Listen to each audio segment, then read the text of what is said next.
In case భూమిపైన ఉన్న మనుషులందరూ అంతరించిపోతే? ఏం మాట్లాడుతున్నారో? తలకేమైనా దెబ్బ తగిలిందా? భూమిపైన ఉన్న మనుషులు అంతరించిపోవడం ఏంటి? ఆహా, ఊరికే అంటున్నా. ఒకవేళ భూమిపైన ఉన్న వాళ్ళందరూ అంతరించిపోతే భూమిపైన మనుషులు లేకుండా అయిపోతారు కదా. అంటే ఇప్పుడు చూసుకున్నట్లయితే భూమిని ఆల్మోస్ట్ నాశనం చేసేస్తున్నాం. కొంతమంది ప్రపంచ యుద్ధాలంటే మరికొందరు వైరస్ల బారిన పడుతున్నారు. ఈ రోజు కాకపోయినా ఒక 100 సంవత్సరాల తర్వాతనైనా భూమిపైన జనాలు తగ్గిపోయే ఛాన్స్ ఉంది. ఒకవేళ నిజంగానే భూమిపైన జనాల సంఖ్య తగ్గకపోయినా ఊరికి అట్లా అనుకోండి, ఒకవేళ భూమిపైన ఉన్న వాళ్ళందరూ చనిపోతే ఏమవుతుంది అని శాస్త్రవేత్తలకు కూడా ఇదే డౌట్ వచ్చింది. అందుకే బ్యాకప్ ప్లాన్ కోసం వాళ్ళు ఏం చేస్తున్నారో తెలుసా? శాస్త్రవేత్తలు డైరెక్ట్ గా 250 రాకెట్లను మూన్ పైకి పంపించబోతున్నారు. వాళ్ళేం మనుషుల్ని సేవ్ చేయడానికి అలా పంపించడం లేదు. ఆ రాకెట్ లో ఏం పంపిస్తున్నారో తెలుసా? Sperm cells. అవును, నిజంగానే స్పర్మ్ సెల్స్ ని మూన్ పైకి పంపించబోతున్నారు. 6.7 మిలియన్ స్పర్మ్లు మరియు ఓవర్ శాంపిల్స్ ని కూడా పంపిస్తున్నారు. అంటే నేను చెప్పినంత చిన్న విషయం అయితే కాదు. నిజంగానే శాస్త్రవేత్తలు పెద్ద పెద్ద ప్లానింగ్లే చేస్తున్నారు. ఫ్యూచర్ లో 250 రాకెట్లని మూన్ పైకి పంపించబోతున్నారు ఈ మిషన్ పైన. ఈ విషయాన్ని ఈ వీడియోలో ఫుల్ గా ఎక్స్ప్లెయిన్ చేయలేకపోతున్నాను. ఈ టాపిక్ పైన త్వరలోనే ఫుల్ వీడియో చేస్తాను. జస్ట్ ఇమాజిన్ చేయండి, ఇప్పుడు మీరు బయట అలా సరదాగా కూర్చొని ఉన్నారు. అప్పుడు సడన్ గా ఆకాశంలో నుండి నక్షత్రాల వర్షం పడుతున్నట్లుగా కనిపిస్తే అప్పుడు ఎలా ఉంటుంది? అయితే ఇలా ఒకసారి జరిగింది. అంటే ఇప్పుడు కాదు, 1833 ఆ టైంలో నవంబర్ 12, 1833 నార్త్ అమెరికా కాంటినెంట్ లో మొత్తం ఇలా నక్షత్రాల వర్షం పడినట్లుగా కనిపించింది. అక్కడ ఉన్న వాళ్ళందరూ ఒక్కసారిగా షాక్ అయిపోయారు. అందరూ భయపడిపోయారు కూడా. ఇలాంటివి స్పేస్ లో అప్పుడప్పుడు కామన్ గా జరుగుతూ ఉంటాయి. ఇన్ని మెటారో షోవర్ అని అంటారు. తెలుగులో చెప్పాలంటే ఉల్కపాతం. ఇలా ప్రతి 33-34 సంవత్సరాలకు ఒకసారి జరుగుతుంది. అయితే ఆకాశంలో కనిపించే నక్షత్రాలు ఏమిటి అంటే ఇది ఒక ఆస్ట్రాయిడ్ లేదా ఒక కామెట్ అవ్వచ్చు. ఆస్ట్రాయిడ్ లేదా కామెట్ అలా వెళ్ళినప్పుడు దాని వెనకాలే చిన్న చిన్న డస్ట్ పార్టికల్స్ వెళ్తాయి. దాంతో ఇలాంటి ఒక అద్భుతమైన ఒక స్పేస్ ఈవెంట్ క్రియేట్ అవుతుంది. ఫ్రెండ్స్, మీరు ఇలాంటి టైం ల్యాప్స్ వీడియోని ఎక్కడో ఒక చోట చూసే ఉంటారు.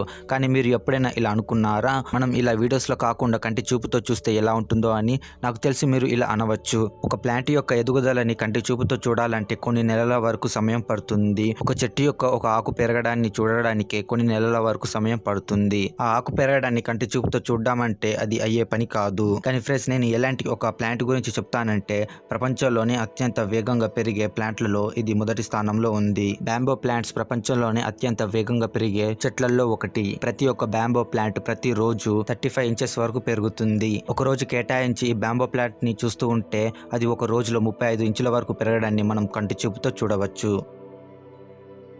ఫ్రెండ్స్, ఒకవేళ మీరు ఫార్మర్ అయితే మీ పొలానికి పురుగు పడితే మీరు ఏం చేస్తారు? పురుగు మందు తీసుకువచ్చి పొలానికి వేస్తారు. ఇలా మనం చేస్తాం. కానీ ఇండోనేషియాలో ఇలా చెయ్యరు. ఇండోనేషియా వాళ్ళు పొలంలో ఇలా చేపల్ని పెంచుతారు. ఈ చేపలు అనేవి పొలంలో ఎరువులాగా పనిచేస్తాయి. ఇండోనేషియా ఫార్మర్స్ ఇలా ఎందుకు చేస్తారంటే పంట బాగా రావడానికి. దీన్ని వీళ్ళు రైస్ ఫిష్ కల్చర్ అని పిలుస్తారు. పంటలో ఇలా చేపల్ని వేసిన తర్వాత ఆ చేపలు పంట మొత్తం తిరుగుతాయి.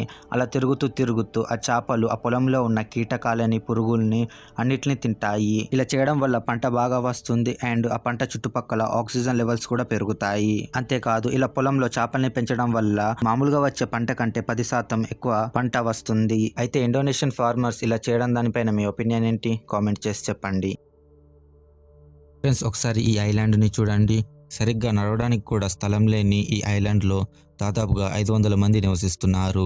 ఈ ఐలాండ్ ఆఫ్రికాలోని విక్టోరియా లేక్ లో ఉంది. మిగింగో అని పిలువబడే ఈ ఐలాండ్ మొత్తం 2000 స్క్వేర్ మీటర్స్ మాత్రమే ఉంది. అంటే ఒక ఫుట్బాల్ గ్రౌండ్ లో సగం ఉంటుంది. అయితే ఈ ఐలాండ్ గురించి మీరేమంటారు? ఫ్రాగ్స్. ఫ్రెండ్స్, మీకు తెలుసా, కప్పలు ఒకానొక టైంలో ఇవి చనిపోయినట్లుగా నటిస్తాయి. అయితే ఇలా ఆడకప్పలు చనిపోయినట్లుగా నటిస్తాయి.